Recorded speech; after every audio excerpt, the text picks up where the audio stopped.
Hello,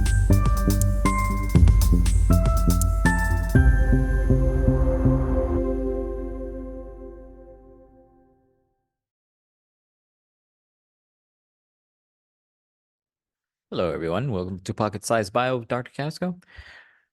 In this video, we will begin Chapter 7 of the WACE Biology syllabus or content using the Nelson textbook. This is biotechnology in agriculture and environmental conservation, right? Things that we'll primarily be seeing in this chapter is basically recombinant DNA technology and DNA identification technologies that are being applied to agriculture and the environment, right? So some starter questions that you can think about is essentially, do you know any plant or animal species that are endangered? And how can we use the concept of biotechnology to help preserve these species, right? And what about agriculture? How can we use biotechnology as a means to modify organisms to be more beneficial, right? And how do you benefit, from the environmental conservation using these biotechnological approaches, right? So we're going to get into chapter 7.1, and 7.1 is DNA identification technologies, right? DNA identification technologies in agriculture. So we all know what agriculture is, right? It's basically the science of growing crops and livestock and cultivating, right? Growing this produce, right, in the soil and being able to use the different types of microorganisms to enable them to thrive efficiently, right? And what's happened in the recent years is that DNA sequencing has helped scientists to figure out what genes are beneficial for these organisms, for these crops to grow much more efficiently, much more yield, right? For example, growing taller, bearing more fruits, requiring less water, right? So you don't have to consume so much water.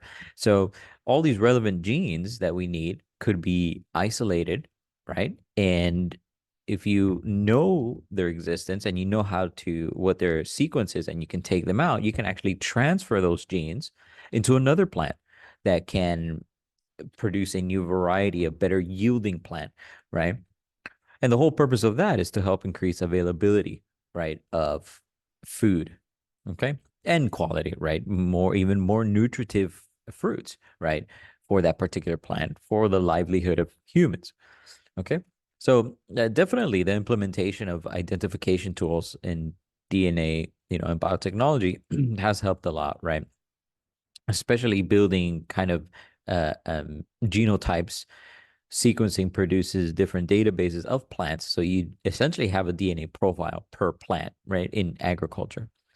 So much has been the case, that scientists know certain genes that are very, very important that they're referred to as markers, right? Genetic markers that can enable scientists to examine DNA and to use DNA in such a way that um, uh, to kind of guide scientists that this particular crop has these good genes that you want to, use and so forth. So, marker assisted um, genes, right? These markers has enabled something called marker assisted breeding, right? Which enables scientists to examine the DNA of seeds to find the ones with the best traits, right?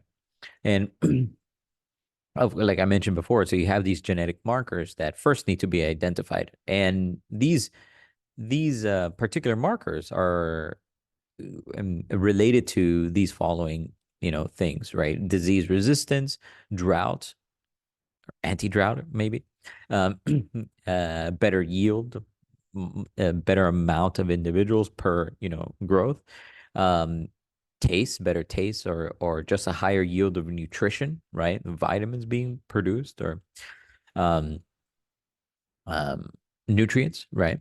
So let me go a little bit down. So yeah, these are examples of marker assisted or genetic markers that are used in marker assisted breeding, right?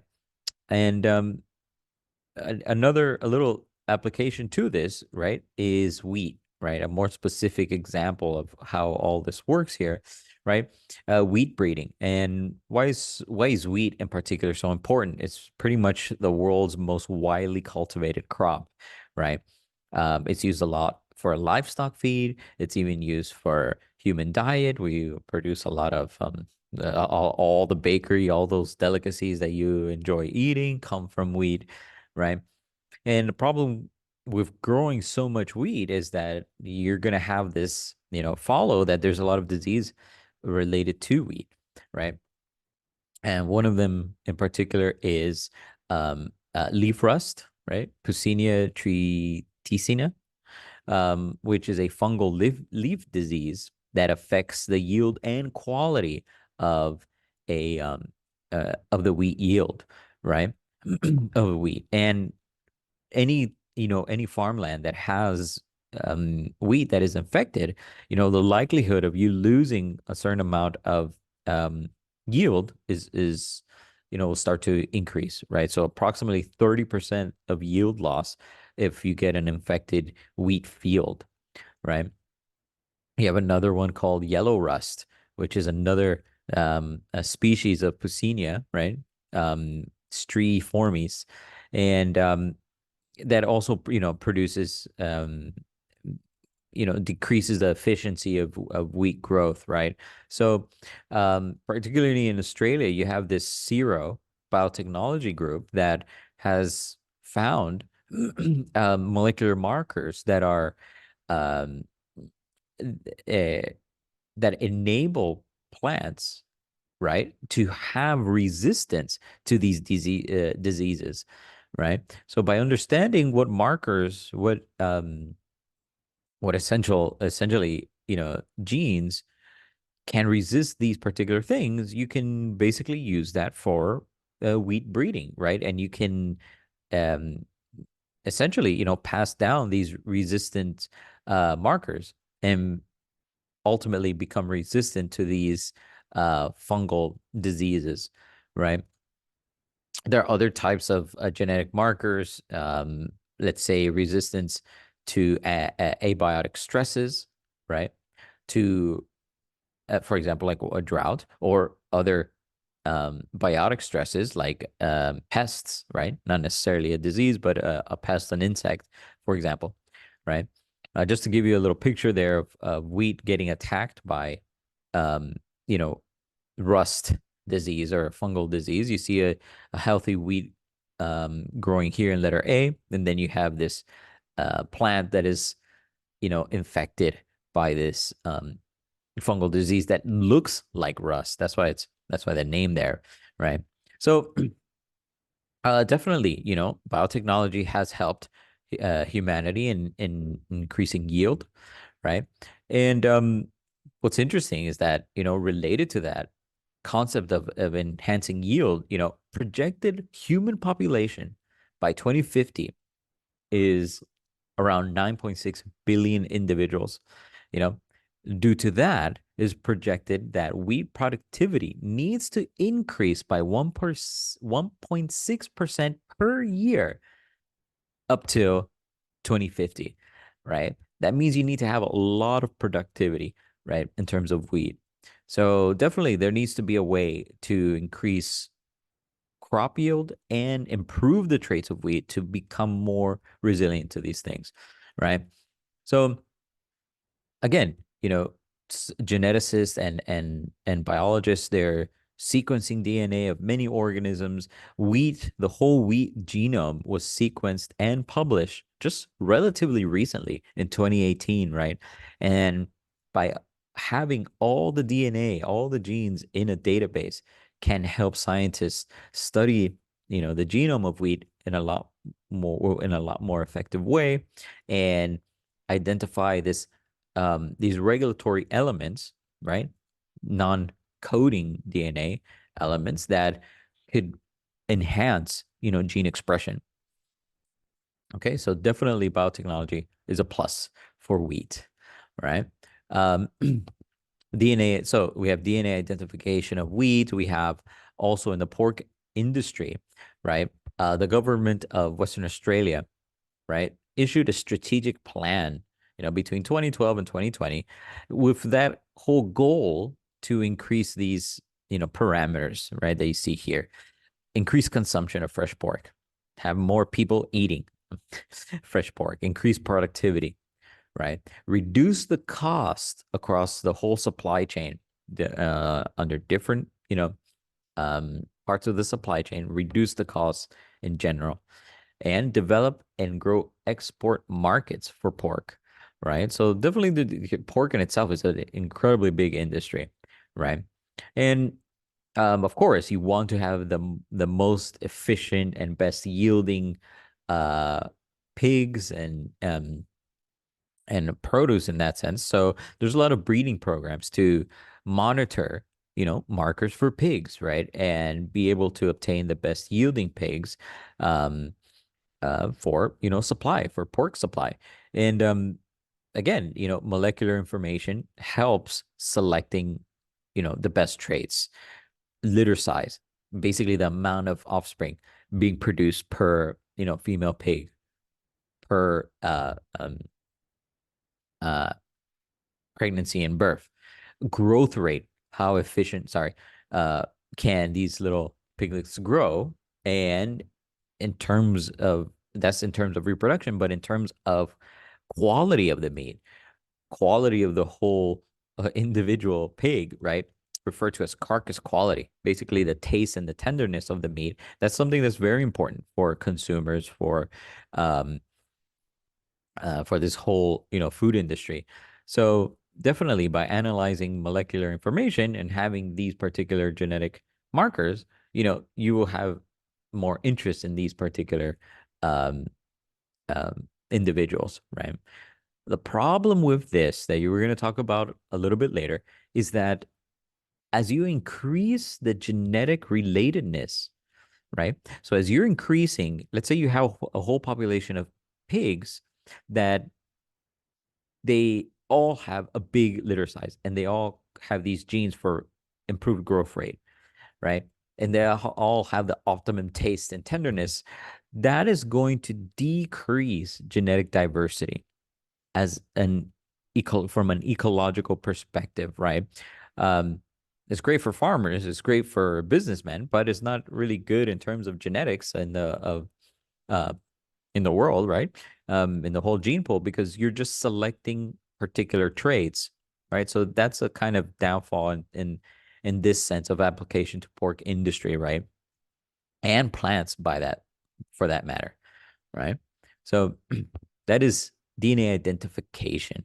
We're going to move on to 7.2, which is recombinant DNA technology. We've talked about this in chapter 6, and I'll briefly go into this, into some concepts, right? So we went from DNA identification to recombinant DNA technology, right?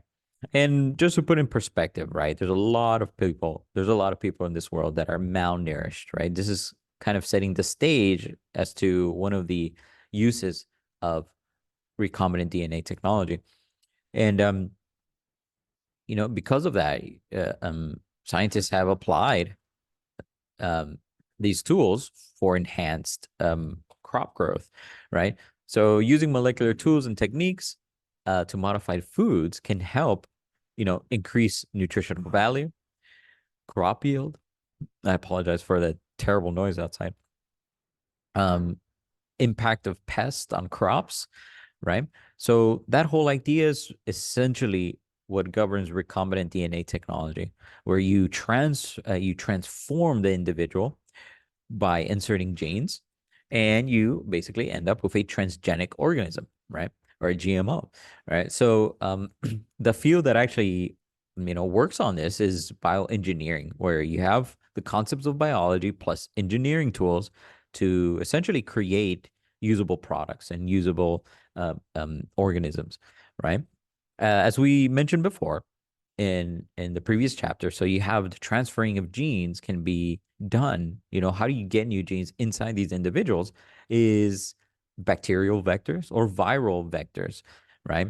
And you guys are familiar now with Agrobacterium tumefaciens, right? That soil bacterium that um, generally, produces that tumor-like um, masses on plants, scientists have been able to adapt this bacteria to essentially provide, any gene of interest into the particular plant. And the reason for that is because this bacteria can pass a particular plasmid called the TI plasmid, right? The TI plasmid generally produces that tumor growth, which we're going to see in Unit 4 is called crown gall disease. But scientists have altered it to kind of ship, genes of interest, right? Some examples that could be used in transgenesis or in the production of transgenic organisms um, is resistance, right? So, for example, herbicide resistant crops. So you have crops that are immune to a herbicide, a weed killer. So the crop can grow, but the weed doesn't, right? So to put in perspective here, farmers have a big problem with weed, right? So they have weeds that are growing all around the soil in their farmland, but these weeds overcompete their crop of interest, let's say tomatoes or watermelon or cucumber or whatnot, right? So you want to have some plants that can produce a protein to break down the herbicide, the weed killer, but the weed doesn't have that particular protein, so it can it will die, right? The weed will die. So, um, some examples are herbicide um, tolerant crops that have been developed are canola plants, the soybean plants, the sugar beet plants, right?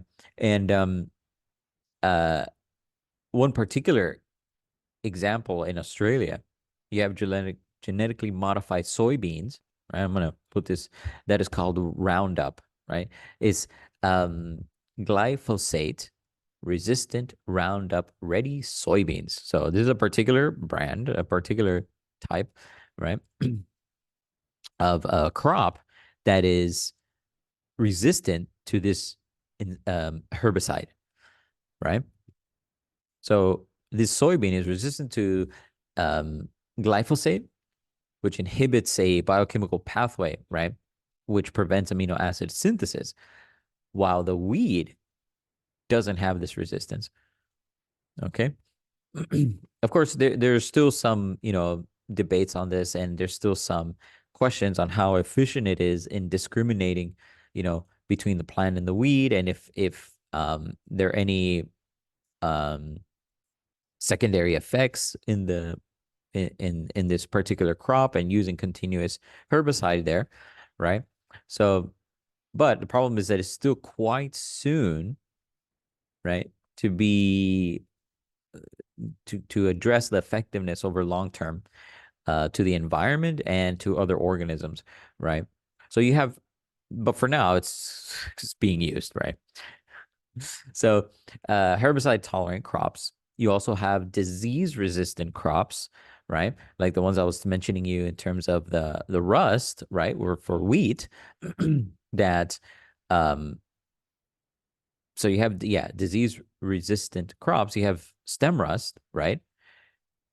Plants are sprayed with fungicides, right? Now, if you use a fungicide, the problem is that you kill certain fungi, but some of the fungi can naturally be resistant to that fungicide. So you're just gonna naturally select more resistant fungus. So biotechnologists have developed a method, right, to produce a wheat plant that contains a gene that is a rust resistant gene L6, right? From a particular plant called flax plants. Flax plants are naturally resistant to rust, right? So this gene, L6 gene, was introduced into the wheat plant to naturally resist the growth of fungi on the plant, right? So that's pretty interesting there in terms of disease resistance. It's pretty cool. So another example is for cotton plants. You have this natural um, you have these cotton plants and you want this kind of resistance to this particular ballworm that you see here, right? So the problem is that this worm eats these cotton plants, right? Around $2 billion lost per year because this worm just devours, you know, these plants. So um, these cotton plants have um, uh, there's a bacteria, right, that produces a particular protein. In this case, you have this bacteria called Bacillus thuringiensis, or the Bt bacteria, right? This Bt bacteria naturally produces a protein that is toxic to some insects, including this worm. So that gene that produces this protein was inserted, okay, into the cotton plant. And now the cotton plant can produce a protein that comes in and is toxic to the worm. And now you can save the cotton plants, right? And more than 99% of cotton in Australia, we're going to focus on, is genetically modified to resist this worm, right? Not really a problem there. Um, and we really don't eat it and consume it, so it should be okay for use, right? So definitely, these are some ways that biotechnology improves, environmental impact from getting a little bit away from traditional methods, right? Selective breeding. Okay. So make sure you know some examples of that. Some more examples is faster growth rate, right? Using recombinant technology. So you have,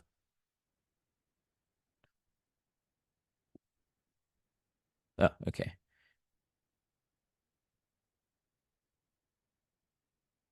Just want to check if I'm recording here. Okay, great. I instant panic there. Okay, so number three is faster growth rate. So of course, you want you want your produce to grow much faster and things like that, but um, without any secondary effects there, right? So um, scientists have figured out some genes that are related to growth rate for salmon, right? So the first genetically modified animal in the world to be grown for human consumption was the transgenic Atlantic salmon known as Aqua Advantage salmon, right? This is a good example for you to know. Please remember. Okay. So it's able to grow 2 times faster than the conventional Atlantic salmon, right? So the way that this works is that a more effective hormone regulating gene, right, from another type of salmon was replaced with the normal hormone gene. Okay. So an additional, if you guys remember about promoters and promoter elements that regulate gene expression, was added to kind of help this new hormone regulating gene ultimately to have a better output, right, of growth rate. Okay. So the purpose of that gene, right, is to promote an increase in the speed of which the fish grows. So here you can see a normal Atlantic salmon, and this is a GM salmon, right? Genetically modified salmon. So it's quite interesting, right? So one of the biggest enhancements is that instead of taking 3 years to grow to market size, it would grow in just 16 to 18 months, right? 16 to 18 months there. So very, very interesting on the decrease in time, right? Approval took 20 years from the FDA for the US to start implementing, but it seems like it has been used now, right? Well, again, for the livelihood of humans, we're growing in population. We need more food in a smaller period of time, right? It's kind of crazy. So number four, greater product quality and yield. So um, you're dealing with quality and yield amount, right? Oh, it's already in bold here. So you have increase in nutrition, right? Quality meaning nutrition there. WHO estimates 124 million people suffer from vitamin A deficiency. Okay.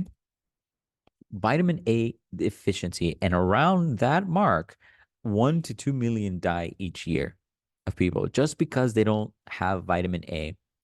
So, um, uh, among these cases, also you have 250 to 500,000 irreversible cases of blindness, right? Because of malnutrition, right? Mainly, unfortunately, in children, right? In children. And of course, there's a good portrait of them that ultimately pass away, right? So there's a lot of malnutrition in the world. And there is a relationship that we're going to see in between malnutrition and living in poverty and disease that we're in Unit 4, right? So improving the livelihood, improving food, provisions for um, um, poor people, right? People that don't have the necessary means to live, right? Can help, um, um, can be helped by biotechnology, right? So, in this case, we have this example of vitamin A, right? It's a fat soluble protein, and it's used in the body for normal reproduction, development, vision, right, and especially immune function, right? So it's good to have your vitamin A there, and a a molecule related to vitamin A is called beta carotene. Beta carotene is known as provitamin A, right? And you can have this naturally in sweet potatoes, corn, daffodils, mangoes, and um, uh, many other fruits, right? You can see here in this little panel here, apricots, grapefruit, tomatoes, papaya. So this beta carotene can essentially be a form of vitamin A, right? So what scientists have done is that they've created a variety of rice that they inserted a gene for beta carotene, and it has a characteristic golden color that you can see here in this picture, right? So you have white rice and you have this little yellow rice containing beta carotene, and it is a bioengineered rice crop. And the similar things have been done with daffodils and and other soil bacteria to introduce um uh the gene, right? So ultimately, you have now this produce that you can grow pretty fast in vast amounts that you can, provide to the world. There are some concerns of, activists there that, how well is this rice at providing vitamin A if you cook it? Is there a chance that by cooking it, you're destroying the beta carotene? You know, or is it easier to just give supplements rather than growing crops? Right. So is there a cost concern, right? Or is there any possibility of crossbreeding where you have that plant that you're having, um, this beta carotene, and then it crosses with another plant, then that one passes down, and then you're going to have a kind of undesired control, right?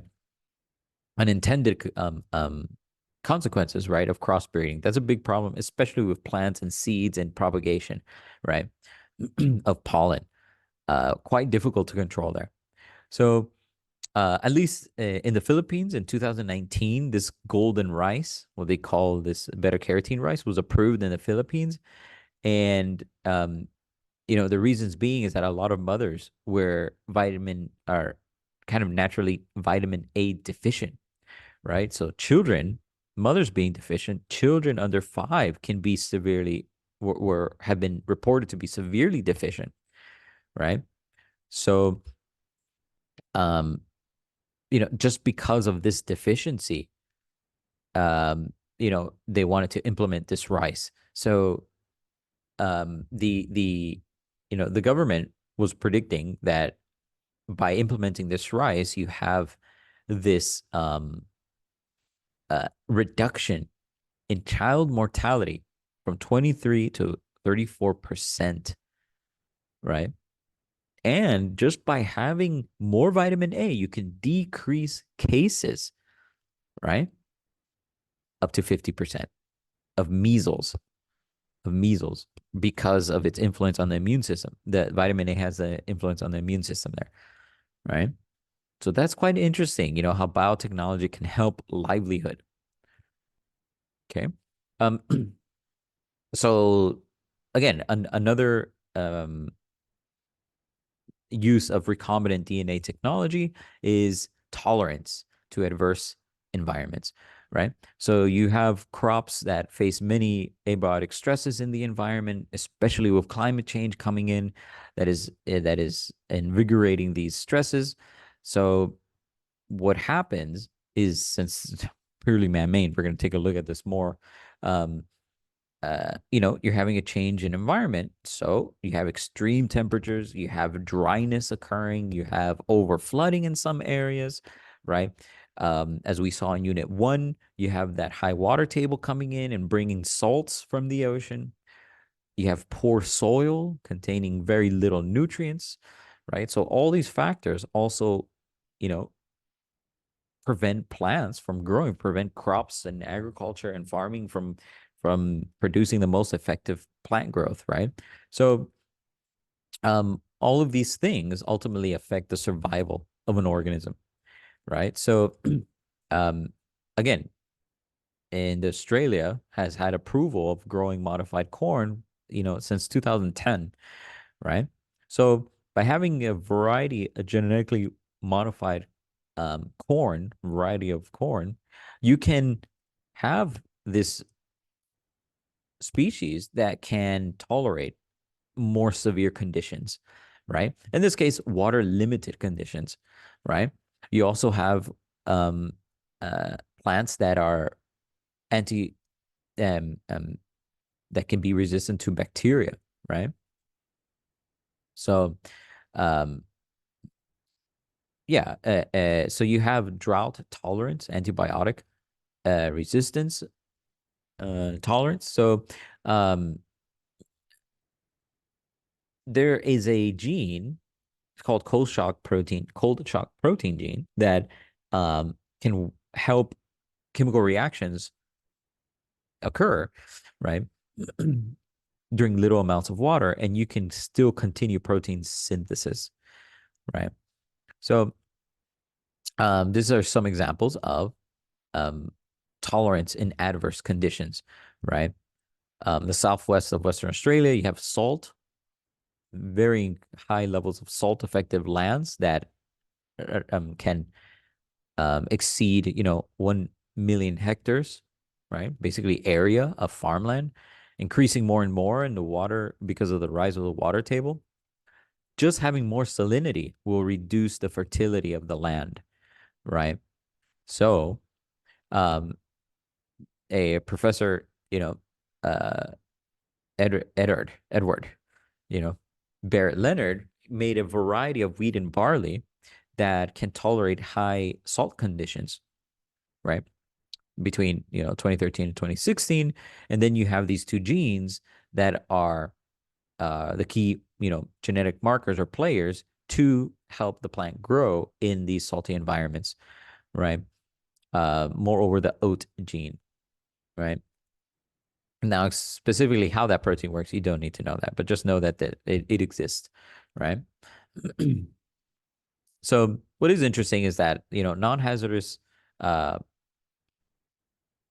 in non-hazardous protein products, that basically we consume by humans, you know, um, so it's not harmful for humans to eat, and the transfer of these genes is um, pretty specific that um, the risk of non-target organisms or other organisms that collect this gene is pretty low, right? Remember, you don't want weeds to be resistant to salty environments, right? Because then they're going to burst and population growth, right? So these are examples of uh, recombinant DNA technology.